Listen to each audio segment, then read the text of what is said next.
The reform of the Chinese currency should not be viewed as an answer to the economic problems of other nations, especially the United States. And I worry that that is becoming an important feature of our own debate in this city, and increasingly so in this election year.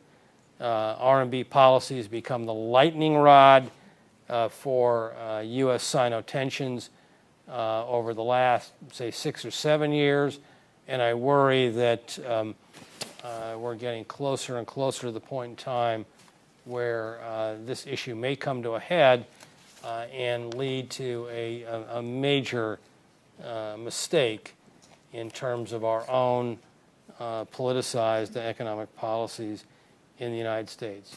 Yes, we know that we have a problem with unemployment in the U.S. The unemployment rate's come down in the last year, but it's still historically quite high. And what worries me is that politicians on both sides of the aisle view this as something to blame on China for its misaligned and unacceptable currency policy. And China, as Eshwar documents in this paper with amazing detail, is making progress, but making progress in a way that's commensurate with its own issues, as it should. And the notion that we should force China into the Big Bang to fix things for American workers is an example of bad economics driving bad politics and bad policy. The United States in 2010 ran trade deficits with 88 countries. China was one of them. It was the biggest. By higher math, that leaves 87 other countries. We have a multilateral problem. We do not have a bilateral problem that can be addressed by forcing pressure on one cross rate or forcing pressure on one economy. We have a multilateral problem because we don't save as a nation.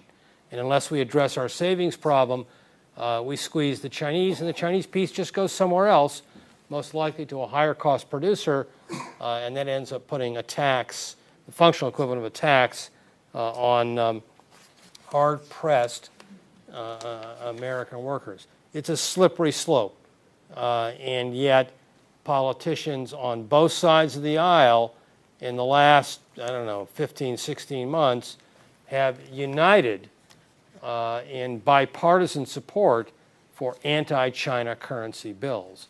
And we have two presidential, we have one likely presidential candidate emerging on the Republican side who I believe devotes 5 pages in his economic platform to very strong anti-China policy. President Obama, in his recent State of the Union address, I think was very tough on China, mentioned China explicitly 5 times. So in a political world where the two parties can't agree on anything except their common vilification of China, this is a worrisome development. And so the currency lightning rod in America worries me. So read this paper. You'll get a good sense of where China is going in a gradual and methodical way. It is out of step, though, with the way Washington views this policy, and that is a worrisome disconnect for me.